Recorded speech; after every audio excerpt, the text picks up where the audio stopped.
Good morning and welcome back to my channel. আর এটা হচ্ছে দার্জিলিংয়ের ডে 2, মানে সকালবেলা। আর এখন আমরা এখান থেকে বেরিয়ে চলে যাব শিলিগুড়ির দিকে। আর ওই দেখো ভোর হয়ে গেছে, কিন্তু আকাশে চাঁদটা এখনো দেখা যাচ্ছে। তারপর আর কি সকালে চা কফি টফি খেয়ে মা মেয়েতে বেরিয়ে পড়লাম এবার বাড়ির দিকে। আর ভোরবেলা দার্জিলিংটা দেখতে অসম্ভব সুন্দর লাগছিল, রাস্তাঘাট বেশ ফাঁকা ফাঁকা ছিল। তো কেমন গেল দার্জিলিং একটা দিন? দারুণ দারুণ দারুণ। যাই হোক, কোথাও দাঁড়িয়ে কথা হবে, এক হাতে গাড়ি চালানো যাবে না পাহাড়ে।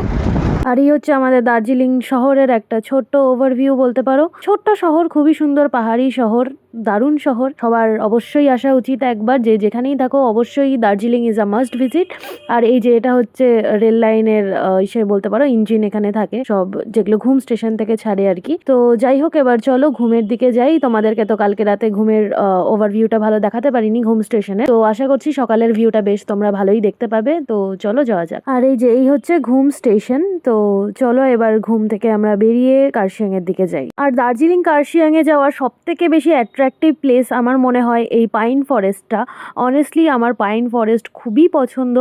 তো এখানে অনেকে ফটোশ্যুটও করতে আসে। তো জানি না ক্যামেরাতে তোমরা ঠিক কতটা বুঝতে পারছো, but in real it was such a beauty, honestly man. তারপর একে একে বাতাসিয়া লুপ পেরিয়ে সোনাদা পেরিয়ে আমরা এবার চলে আসলাম কার্শিয়াং এর গিদ্দাতে। ফগের জন্য গিদ্দার ভিউটা ভালো করে বুঝতে না পারা যাওয়ায় আমি এখানে একটা আগের ছবি অ্যাটাচ করে দিলাম। আর অনে বনে জলে জঙ্গলে আমি যেখানেই যাব ঢং তো আমাকে করতেই হবে। তো যাই হোক, আমার ঢঙের সেশন কমপ্লিট করে আমি নিচে চলে গেলাম। গিয়ে সেখান থেকে আমি আর মানিয়ে নিলাম এগ ম্যাগি। তো খাওয়া দাওয়া করে চলো এবার বেরোনো যাক। আর তারপর একই রাস্তা ধরে আমরা এবার চলে গেলাম শিলিগুড়িতে। আর এই যে পৌঁছে গেছি দার্জিলিং মোড়, মানে বাড়ি চলেই এসছি প্রায়।